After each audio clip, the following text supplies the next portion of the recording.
नमस्कार बंधुरा शानवी कुकिंग ब्लगेर आबार एकटी नतून पर्वे आपनादेर सबाइके स्वागत जानाई। आजके आमी काँठालेर बीज दिए सम्पूर्ण नतून पद्धतिते बाड़ीते थाका मात्र कयेकटी उपकरण दिए दुर्दान्त स्वादेर एकटी रेसिपि शेयर करब। तो रेसिपिटा सम्पूर्ण देखार अनुरोध रइल। एखाने आमी दुटो आलू और किछु काँठालेर बीज नियेछि। तार ओपरे शक्त मोटा सादा खोलाटा बाद दिए दिएछि और आपनादेरो एइभाবে देखिए दिচ্ছি। एइभाবে हाथ दिए सब खोसागुलो बाद दिए देবেন। एरपर जे दुटो आलू निয়েছিলাম সেটা এইভাবে মাঝখান থেকে দুভাগ করে কেটে নিতে হবে। आलूर परिमाण আপনারা কম কিংবা বেশি করে নিতে পারেন।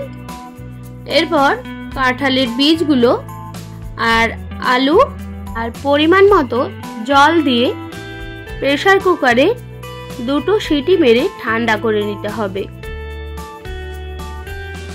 एरपर नियेछि एकटा कैप्सिकाम। एबार कैप्सिकामेर माझखानेर এই बीचेर अंशटा फेले दिए चौको करे केटे निते हबे। ठीक এইভাবে আমি ক্যাপসিকামটা চৌকো করে কেটে নেব।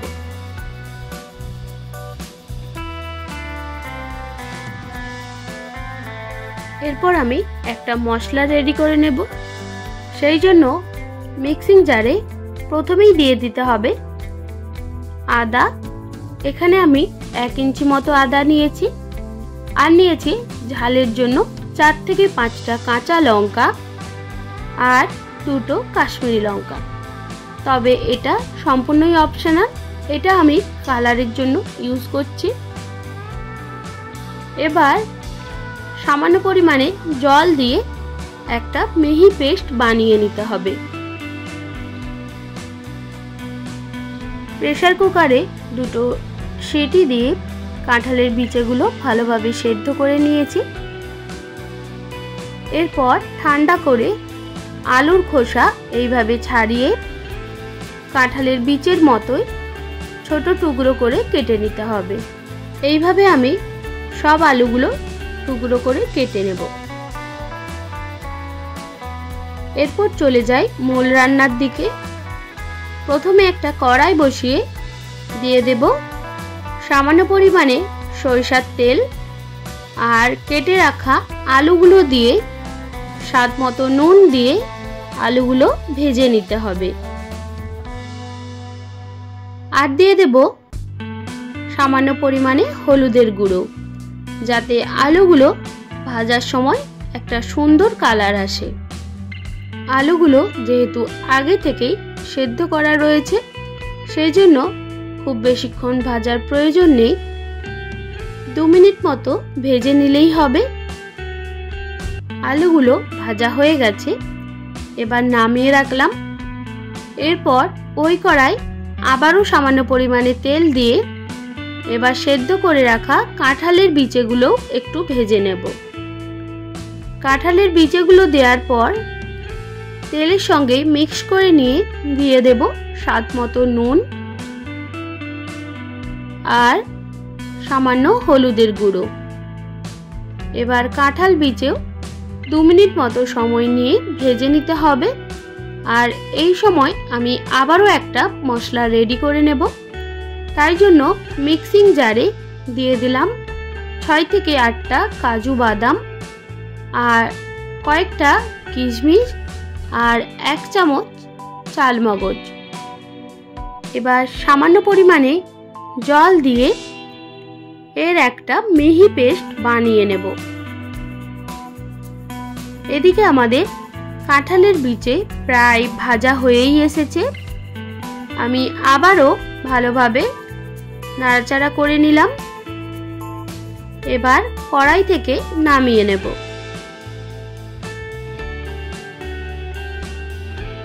এবার ওই কড়াই দিয়ে দেব 2 থেকে 3 চামচ মতো সরিষার তেল আর কেটে রাখা ক্যাপসিকামগুলো দিয়েও স্বাদ মতো নুন দিয়ে ক্যাপসিকামগুলো ভেজে নেব। আর ক্যাপসিকামগুলো খুব বেশিক্ষণ ভাজবো না, তাহলে রান্না করার সময় একদম গলে যাবে। 1 মিনিট মতো এইভাবে ভেজে নিয়ে তুলে রাখবো, না হলে ক্যাপসিকামের কালারটাও চলে যায়। এরপর ওই তেলে দিয়ে দেব কয়েকটা গোটা গরম মশলা। তার মধ্যে রয়েছে 2 থেকে 3 টুকরো দারচিনি, 2 থেকে 3টা লবঙ্গ আর 3টে ছোট এলাচ। এরপর অ্যাড করে দিতে হবে বেটে রাখা আদা কাঁচা লঙ্কার পেস্ট। এবার 1 মিনিট মতো ভালোভাবে মশলা কষিয়ে নেব।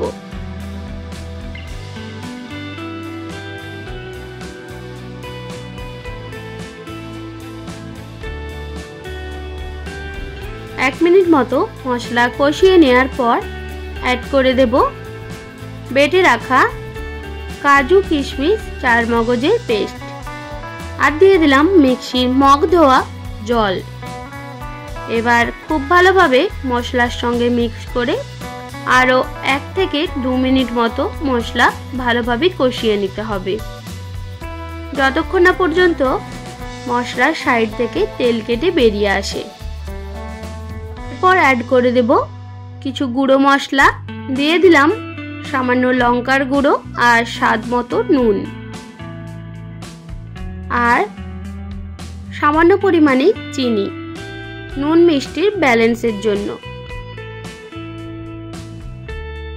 এবার খুব ভালোভাবে মশলার সঙ্গে মিক্স করে মশলা কষিয়ে নেব, আর গ্যাসের ফ্লেমটা মিডিয়াম টু লোয়ে রেখে মশলাটা কষিয়ে নিতে হবে, না হলে যেহেতু কাজু বাদাম দেয়া রয়েছে মশলার মধ্যে, এটা কিন্তু তলায় লেগে যেতে পারে।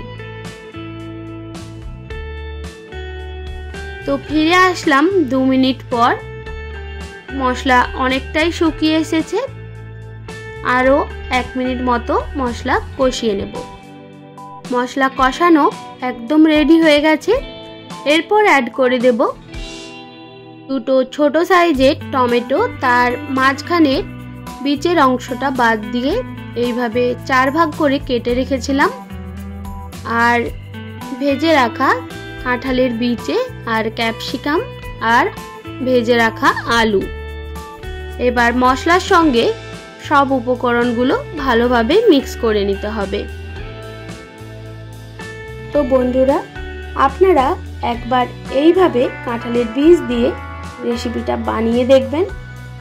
আমি বলতে পারি আপনাদের এখনো পর্যন্ত কাঁঠালের যতগুলো রেসিপি ট্রাই করেছেন, এটাই সব থেকে বেশি ভালো লাগবে। এবার সব কিছু উপকরণ একসঙ্গে মিক্স করে নেওয়ার পর দিয়ে দেব পরিমাণ মতো জল। এখানে আমি 1 কাপ পরিমাণে জল ইউজ করেছি, তবে আপনারা জলের পরিমাণটা একটু বুঝে দিয়ে দেবেন। কেমন গ্রেভি রাখতে চান সেই বুঝে জলের পরিমাণটা কমিয়ে কিংবা বাড়িয়ে দিতে পারেন। এরপর 2 মিনিটের জন্য গ্যাসের ফ্লেমটা লো টু মিডিয়ামে রেখে ঢেকে দিয়েছিলাম। ফিরে আসলাম 2 মিনিট পর। সবশেষে অ্যাড করে দেব একদম সামান্য পরিমাণে কসুরি মেথি।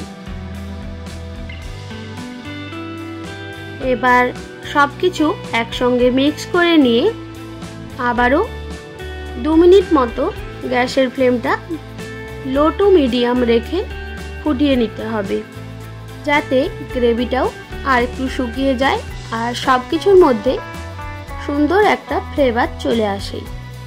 এবার 2 মিনিট পর ঢাকনা সরিয়ে আবারও সব কিছু একসঙ্গে মিক্স করে নিলে রেডি হয়ে যাবে কাঁঠাল বীজে ক্যাপসিকাম আলু দিয়ে একটা দুর্দান্ত স্বাদের রেসিপি।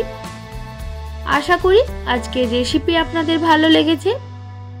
ভালো লেগে থাকলে একটি লাইক আর বন্ধুদের সঙ্গে শেয়ার করে দেবেন। আর এই রকমই নিত্য নতুন রান্নার আপডেট পেতে সানভি কুকিং ব্লগ চ্যানেলটিকে সাবস্ক্রাইব করে পাশে থাকার অনুরোধ রইল। আপনারা ভালো থাকবেন, সুস্থ থাকবেন। আপনাদের মূল্যবান সময় এতক্ষণ আমার সঙ্গে থাকার জন্য সবাইকে অনেক ধন্যবাদ। দেখা হচ্ছে আবার নতুন কোনো রেসিপির সঙ্গে।